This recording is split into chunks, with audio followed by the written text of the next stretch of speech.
अहो द्या, गावातून जाऊन उधारी आणा अगोदर जाय. डिझेलला पैसे नाहीत आता. बरं बाबा आणतो. हो मामा, उधारी सांगितली ट्रॅक्टरची बाबांनी. ट्रॅक्टरची उधारी? अरे माझ्या हातात कारभार आहे का रे? माझ्या बापाच्या हातात कारभार आहे ना. ते तिकडे कोट्याकडे आहे, त्याला जाऊन माग. काका, तुमच्या पोरानं उधारी सांगितली ट्रॅक्टरची द्यायची. ट्रॅक्टरची उधारी माझ्या ती काहीच कारभार नाही, सगळं त्या पोराच्याच हाती कारभार आहे. पाहिला बाप म्हणते पोराला आणि पोरग म्हणते बापाला. मग मला याचं काय कळलं झालं, नुसतं घोळवायली. मी बापाला सांगतो ना बाबा, ते दोघे बापले की नाही का नुसते घोळवायले. बाप म्हणते पोराला आणि पोरग म्हणते बापाला. मला काही देणं उधारी, तुम्हीच जा बरं. असं का? बरं बरं थांब, त्या दोघे बापले कसं दाखवलं. तू बाजूला सर.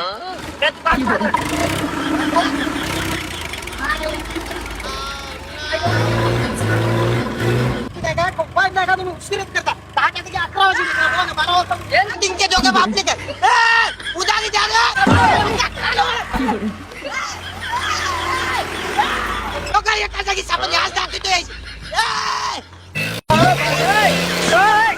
उधारी द्या रे.